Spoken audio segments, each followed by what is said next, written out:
esta palavra que está aqui, que o decreto vai ser quebrado, irmãos, eu posso dizer com propriedade que eu não preciso ler nenhum livro para falar que o decreto é quebrado.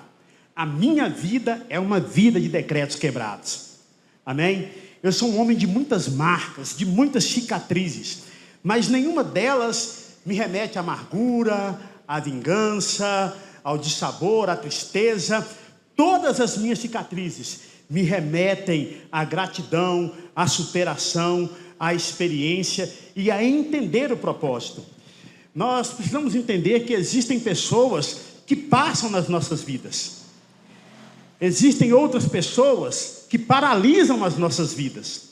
Mas existem pessoas que marcam as nossas vidas. Ainda que passe por um momento curto, por um momento longo, ou a vida inteira. Mas são pessoas que marcam as nossas vidas. E quando o pastor, mais a esposa dele, estavam aqui ministrando, e eu estava no meu devocional hoje pela manhã, antes de ir para o serviço, e eu pensei numa coisa muito interessante, que eu tinha pensado há muitos anos atrás, há 15 anos atrás, e eu escrevi de novo, coloquei lá no meu status. A oração que toca a eternidade faz algo descer do céu, só porque algo subiu da terra. Então nada é por acaso. Tudo que desce do céu é porque algo subiu da terra. Estou falando das nossas orações. Tem oração na sua vida que você recebe, que foi o seu avô que orou por você, foi a sua mãe que orou por você, foi o seu pai que orou por você. Mas que isso possa se cumprir nas nossas vidas. Coloque sobre seus pés e abra comigo a sua Bíblia no primeiro livro de Crônicas, no capítulo 13 e no versículo de número 12 a seguir. Livro de Crônicas, primeiro livro de Crônicas, capítulo 13, verso 12 a seguir.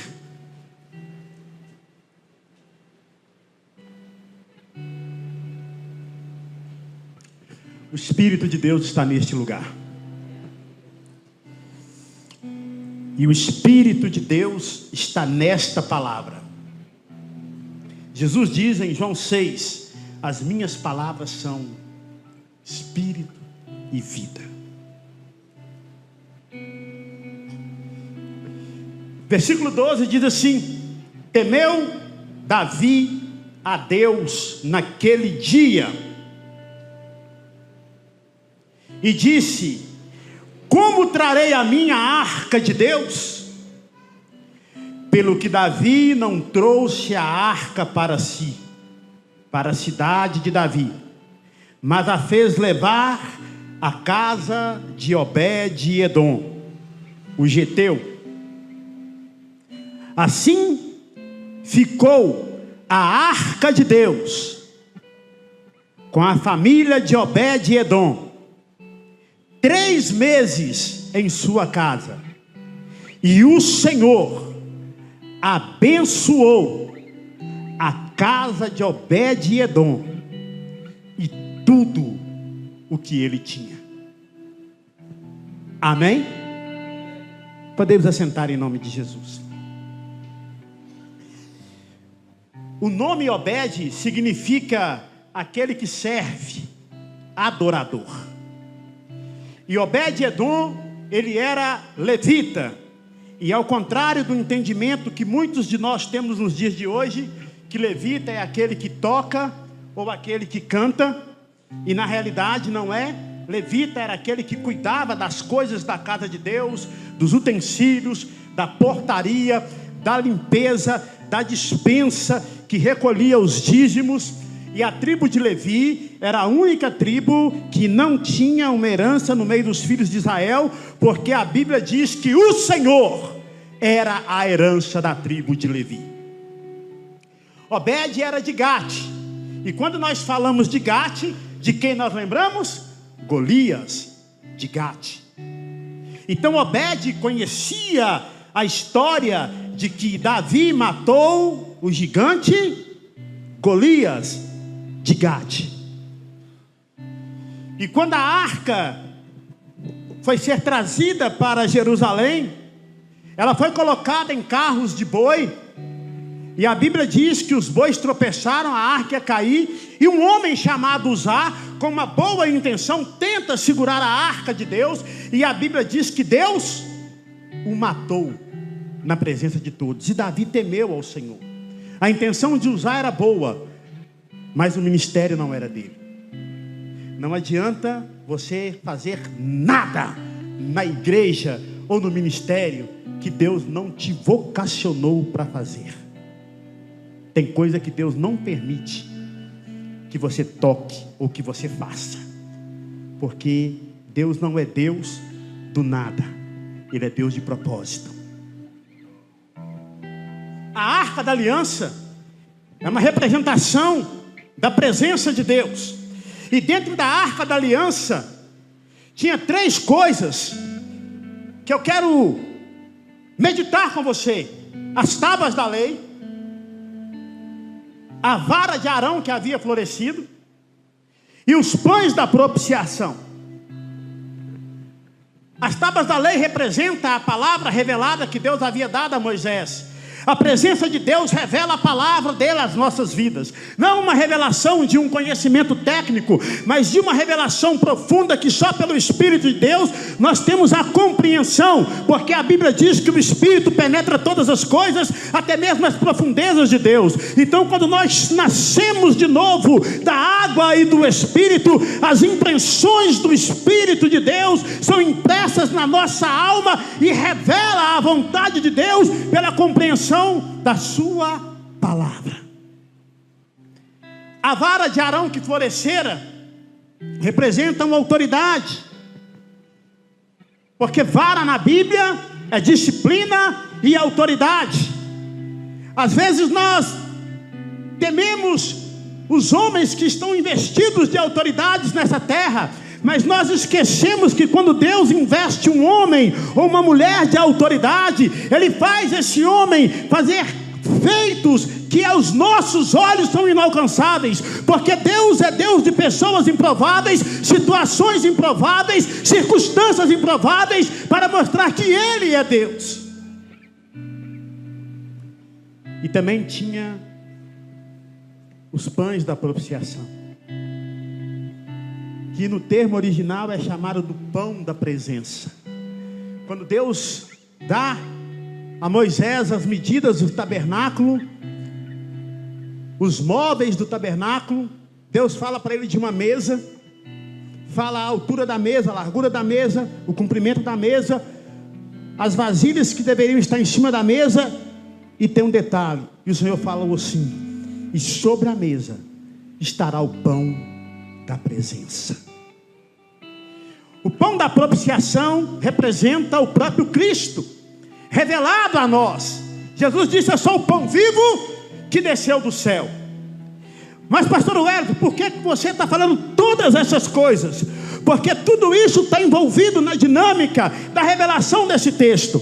Mas eu quero conjecturar com você nesta noite, falar com você nessa noite, de maneira específica, do que aconteceu na casa de Obed-edom. A arca ficou 20 anos, pastor Pablo, na casa de Abinadab, e não aconteceu nada. Ficou 3 meses na casa de Obed-edom, e aconteceu tudo. A Bíblia diz que o Senhor abençoou a casa de Obed-edom. Quando fala casa, está falando dos familiares, e depois fala e tudo que ele tinha. Está falando daquilo que ele possuía, de gados, de terras, de todos os seus projetos. Quando Deus quebra um decreto de derrota em nossas vidas, Ele começa primeiramente a mudar a nossa casa. Porque não é de fora para dentro, é de dentro para fora. A Bíblia diz que nós somos morada de Deus em espírito, e que o Espírito de Deus habita em nós. Então, quando Deus trabalha em nós, Deus pode fazer de um homem, de uma mulher, de uma pessoa improvável, algo que Ele possa usar para a glória dEle.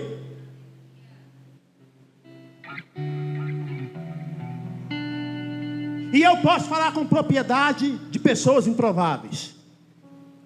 Porque não é o que você pensa sobre mim, não é o que você deseja sobre mim, não é o que falaram com você sobre mim. A primeira coisa é o que Deus projetou sobre mim.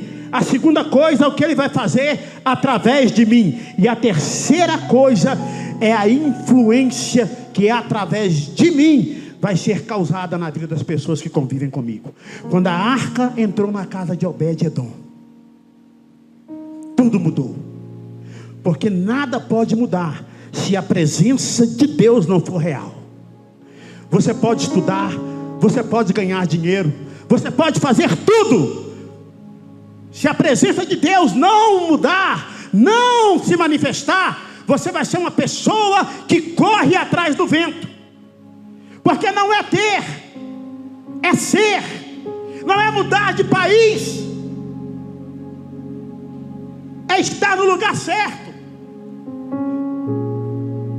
A Bíblia diz que o maior homem do mundo morava num deserto, comia gafanhotos e mel, vestia de peles de camelo, teve um ministério curto, só 6 meses de ministério, preparou-se 30 anos para cumprir 6 meses de ministério. Vamos mudar a campanha aqui? 30 anos de preparação para 6 meses de vitória? Porque parece que é 6 dias de clamor para 6 meses de vitória. Mas João Batista preparou-se 30 anos para cumprir 6 meses. Não parece meio injusto? Não parece muito? Não, mas foi exatamente o que Deus projetou. Eu preciso desse tempo de preparação. E muitas vezes nós entramos numa espiral em que nós achamos que nós não estamos sendo notados. Obed-edom, ele recebeu a arca na casa dele, não foi só porque a casa dele ficava no caminho da passagem da arca. Sabia disso? Que as propriedades de Obed-edom ficavam exatamente no caminho em que a arca foi sendo conduzida. Mas não foi só por isso. Primeiro, ele era levita, ele sabia o processo. Você não pode realizar algo para Deus, o decreto não pode ser quebrado na sua vida se você não aprender o processo.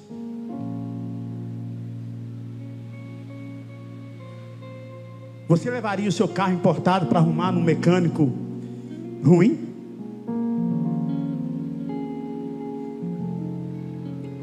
Você daria sua casa para um pedreiro meia colher construir sua casa?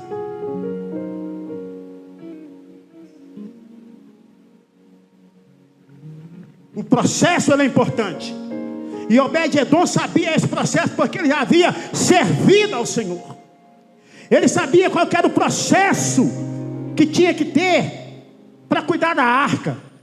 Ele sabia o cuidado que ele tinha que ter para a casa dele não virar um lugar de peregrinação e as pessoas passarem a ir lá por causa da arca. Imagina, amanhã Deus derrama um mistério diferente sobre a vida do pastor Pablo, e ele começa a curar enfermo, ressuscitar morto, revelar mistério. Irmãos, ele não vai sair de casa, porque vai virar uma peregrinação lá. Eu vim aqui para você colocar a mão na minha cabeça, eu vim aqui para você fazer uma oração por mim, porque é isso que as pessoas fazem. E Obed-edom sabia o processo. Ele sabia que a arca representava a autoridade de Deus. Ele sabia que a arca representava a presença de Deus. Ele sabia que a arca era a revelação da pessoa de Deus para o povo. É tanto que quando tinha guerra, quem é que é na frente? A arca.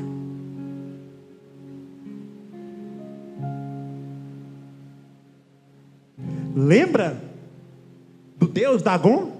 O que aconteceu com ele? Colocaram ele diante da arca. No outro dia, quando chegou lá, o que tinha acontecido?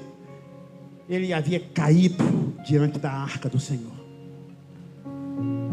Obed-edom, servo, aquele que adora. Eu preciso entender que eu preciso ser servo antes de querer receber a presença. O próprio Jesus disse: eu não vim para ser servido, eu vim para servir. Se alguém quer ser maior, sirva. Vivemos hoje numa sociedade em que todo mundo quer alguma coisa, em que todo mundo quer ser algo, em que todo mundo quer ser visto, em que todo mundo quer ser notado. E a igreja está vivendo a doença da pós-modernidade, porque a igreja quer isso. E Deus quer quebrar decretos? Deus quer quebrar decretos. Mas antes de quebrar decretos, Deus quer quebrar o vaso.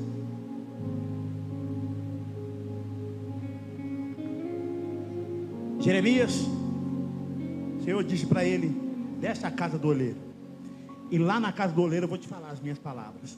Então eu desci à casa do oleiro, e a obra que o oleiro fazia quebrou-se nas suas mãos. Então, daquele vaso quebrado, ele pegou e fez outro vaso, como bem lhe pareceu. Aí o Senhor disse para ele: eu não posso fazer isso do povo? Se eu quiser um outro vaso. E o que nós aprendemos ali é que o processo de Deus trabalhar está envolvido restauração. Quando Davi deixa a arca da aliança na casa de Obed-edom, Davi entende: eu preciso ter mais temor a Deus antes de trazer a arca para minha casa.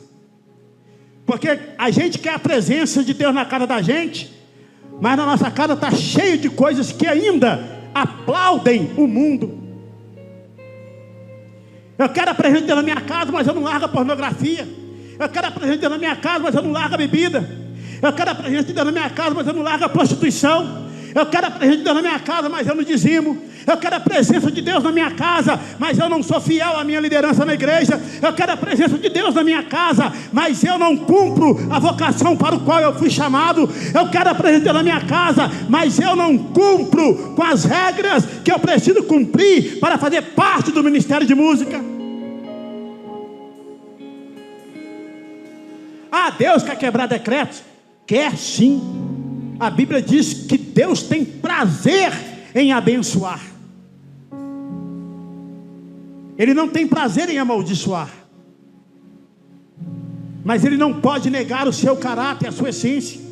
E quando a arca fica na casa de Obed-edom, acontece que Deus abençoa a sua casa, os seus filhos, sua esposa, seus netos, tudo que ele tinha. E depois abençoa as suas coisas. Duas coisas que você precisa entender antes que as suas coisas, seus projetos sejam abençoados, pastor Paulo. Você, a sua esposa, os seus filhos precisam ser abençoados.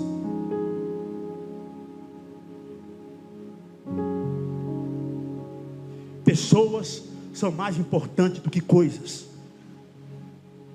Pessoas são mais importantes do que coisas.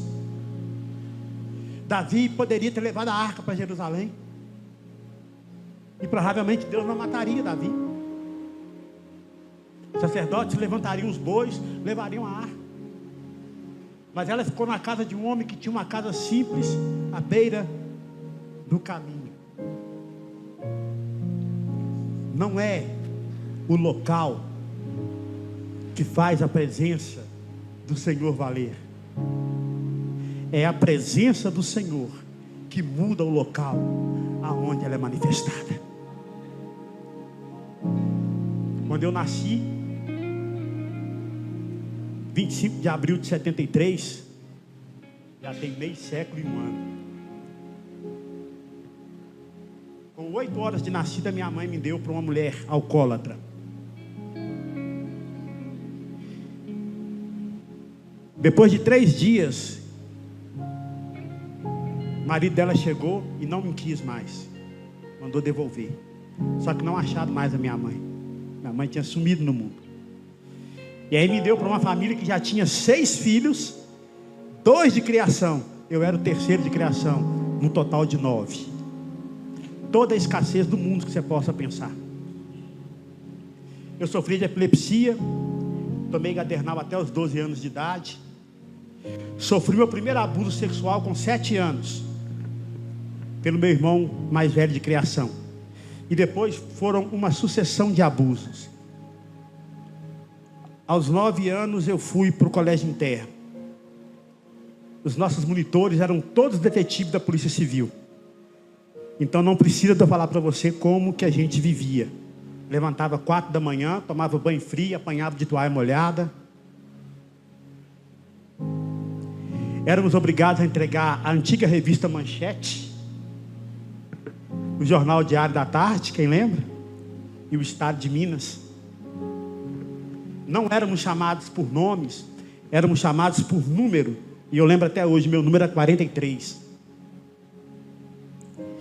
E um dia eu fugi daquele colégio interno. Aí cheguei em casa, minha mãe de criação, contei tudo para ela que acontecia lá. E nós mudamos para a pequena cidade de Prudente Moraes. E aos 15 anos de idade, eu tive a minha primeira Bíblia. O falecido pastor Glaicon Terra Pinto deu minha mãe uma Bíblia de presente. Eu peguei essa Bíblia para mim e passei a ler a Bíblia todos os dias. Não era crente não, irmãos, louco da vida, mas lia a Bíblia todos os dias. Por incrível que pareça, o livro que eu mais gostava era de Ezequiel. Que as rodas que entravam dentro da outra, cheio de olho e de asa, e Deus pegou ele pelo cabelo, levantou ele do céu à terra, levou ele para um lugar. Depois ele fez a necessidade. A Bíblia fala que ele sentou em cima, e aí fala que a mulher dele morreu, e Deus falou assim: não chora não. Eu achava aquilo muito louco, gostava daquilo, sem entender nada, obviamente, mas eu gostava daquelas histórias de Ezequiel, porque era uma loucura na minha cabeça, eu ficava tentando imaginar. Irmãos, eu choro não é de tristeza, porque isso aconteceu comigo, não, eu choro de alegria, porque um dia Deus olhou e falou assim: está na hora, porque desde a eternidade eu já te escolhi. Não importa, a minha mãe era prostituta, irmãos, mulher da vida, e meu pai era presidiário, lá na Dutra Ladeira. Pode vir alguma coisa boa daí? Mas Deus quebra. Deus falou: não, decreto sobre a vida dele é que ele vai ser marginal também, mas eu quebro esse decreto, porque quando os decretos na vida de alguém é para desgraça, derrota, Deus tem prazer em quebrar esses decretos. E Deus quebrou esse decreto na minha vida. Ele não vai ser mais. Irmãos, nunca fumei, nunca bebi, nunca usei droga, e vivi no meio deles a vida inteira até converter, acredita? A minha família de criação era uma família de alcoólatra. Meu pai morreu por causa de bebida, meus 2 irmãos mais velhos morreram por causa de bebida. O meu irmão abaixo de mim é viciado em crack, já tem 30 anos. A minha irmã viciada em crack, sobrinhos viciados em crack. Perdi 3 sobrinhos assassinados no mundo do crime. Enterrei os 3, fiz o culto fúnebre dos 3. É esse meio que eu vivi. E Deus guardou a minha vida, porque eu resolvi pegar a arca e colocar dentro da minha casa. E a palavra revelada dentro da arca revelou as impressões do Espírito de Deus no meu espírito. E a vara da autoridade de Arão veio com essa autoridade sobre a minha vida. E o pão da presença, que é o pão vivo que desceu do céu, eu me alimentei dele assentado à mesa com o Cordeiro de Deus, que tira o pecado do mundo. E esse decreto, ele foi quebrado. E Deus do céu falou: na terra agora está na hora de cumprir a minha vontade, que é boa, perfeita e agradável na vida dele. E teve um dia que eu abri a Bíblia no livro de Jó, e estava escrito assim: pastor Pablo, alguém pode tirar algo puro do impuro?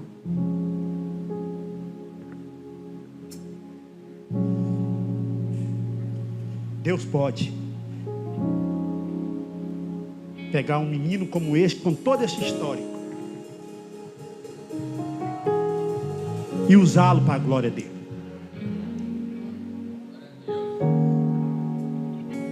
O que nós precisamos entender é que nós precisamos aceitar tudo que envolve Deus quebrar o decreto.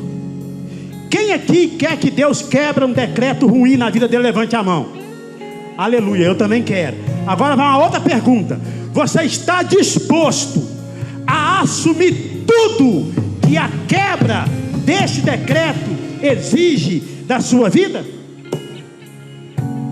Porque Deus pode falar com você assim: eu quero quebrar na sua vida o decreto que o inimigo colocou sobre você, Júlio, mas eu quero que você volte para a minha presença, a ser o pregador que você era, o evangelista que você era, o homem de Deus que você era, a referência que você era, e viva para a minha glória, e abra a mão agora do projeto que você estabeleceu para a sua vida. Está disposto?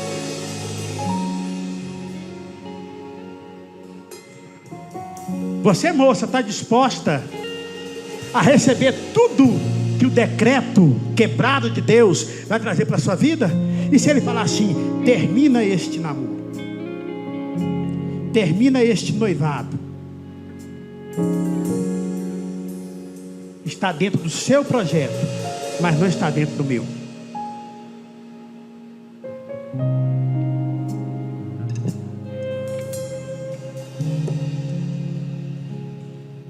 É muito lindo cantar que Deus vai quebrar, que Ele vai abrir rios no deserto, e Ele abre mesmo. É muito lindo cantar que se eu cair, Ele vai me levantar. É lindo cantar que se eu chorar, Ele vai enxugar as minhas lágrimas. E está escrito que Ele enxuga. Mas viver o que isso exige, eu duvido que todo mundo queira. A arca, ela pode ficar na sua casa. Não esqueça que dentro dela tem o pão da presença. Não esqueça que tem a palavra revelada, as tábuas da lei. Não esqueça que tem a autoridade de Deus, a vara de Arão que floresceu. E para manter isso na sua casa, você vai ter que ter uma vida diferente. Você vai ter que ter uma vida de levita, para aprender a cuidar da arca. Ela só ficou na casa de Obed-edom porque ele era levita. Ele sabia cuidar da arca.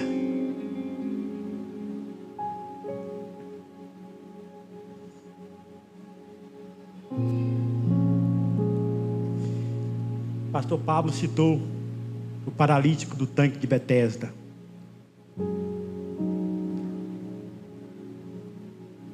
E Jesus perguntou para ele assim: você quer ser curado? Não foi isso? O que é que ele respondeu? Ele não respondeu a pergunta que Jesus fez. Ele justificou porque ele não era curado. Eu fico aqui, e quando as águas são agitadas, outro vem e entra na minha frente, e eu não consigo entrar. A frustração daquele homem. Quantas pessoas daquele homem viu sendo curada? Em 38 anos. Dezenas. E a vez dele não chegava. Quando o Senhor do decreto chegou para quebrar o decreto, ele estava tão acostumado a uma situação de paralisia na sua vida, que ele lamentou. E às vezes nós somos assim. Estamos tão acostumados àquela situação que a gente lamenta, lamenta, lamenta e lamenta. Nos últimos 5 anos, a minha vida tem sido de muita dor, mas de muita gratidão. E teve um dia que eu estava na minha casa, pastor Pablo, para encerrar a mensagem dessa noite, um domingo à tarde. Eu chorava, ajoelhado ali na sala, sozinho, e chorava, minha alma doía. Eu falava: Senhor, eu não estou te pedindo vingança, não estou te pedindo nada disso, mas eu te peço só que anestesia minha alma, porque senão eu não vou suportar. Eu não entendo porquê, porque eu tentava fazer o correto, eu estava a fazer isso, eu estava trabalhando para o Senhor, e comecei a falar para Deus um monte de coisa. Ai, como eu gosto do Senhor. O senso de humor dele é muito grande. E ali ele falou comigo: suas lágrimas não me incomovem. Levanta daí e vai fazer o que você tem que fazer. Quer que eu repita o que Deus falou comigo? Suas lágrimas não me incomovem. Levanta daí e vai fazer o que você tem que fazer. Eu levantei do chão, enxuguei as lágrimas, irmãos, e levantei anestesiado. Nunca mais eu senti aquela dor. Tomei banho, peguei o meu melhor terno, mais bonito que eu tenho. Eu não tenho muitos não, mas tem aqueles que a gente gosta, que acha que é mais bonito. Já está surrado para arrebentar. Coloquei, fui para a igreja louvar a Deus. Eu louvava e as lágrimas desciam. E eu lembrava o Senhor falando: as suas lágrimas não me comovem. E eu tenho autoridade e tranquilidade para dizer para você nessa noite: as suas lágrimas não comovem o Senhor. Você acha que essas lágrimas mudam algum propósito que Deus estabeleceu? Se foi Ele que estabeleceu, não muda. Ah, mas Deus muda sim. O povo pediu carne e Ele deu? Não. Você não leu o texto direito. Nós queremos carne. Deus falou com Moisés: fala para o povo que eles vão ter carne. Não é só um dia não, nem 2, nem 5 e nem 10, mas o mês inteiro eles vão comer carne. E eles vão colocar carne pelo nariz, de tanto que eles vão enjoar de carne. Fala para eles que eu vou dar carne. Deus não estava dando carne, fazendo o desejo do povo. Deus estava mostrando para eles que o que eles queriam não ia ser o suficiente, não era aquilo que eles precisavam. E o povo enjoou de carne e reclamaram do maná, e enjoou do maná. E quando entrou na terra, falou: a terra é boa, mas tem gigante. E é assim. Então, pastor, o que eu vim trazer aqui hoje é que Deus quer que nós tenhamos a arca em nossa casa, mas que nós tenhamos atitude de levita para aprender a cuidar da arca, que é a presença de Deus em nossa casa e em nossa vida. A palavra, a autoridade, o pão espiritual que nos alimenta. Muitas casas estão sendo destruídas porque não tem cuidado da arca. E para Deus quebrar um decreto,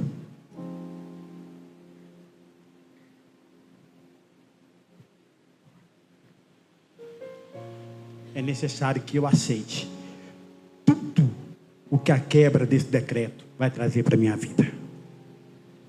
Que Deus possa quebrar os decretos que necessitam ser quebrados em nossas vidas. E que nós possamos aprender a cuidar da arca na nossa casa. Que Deus abençoe você. Em nome de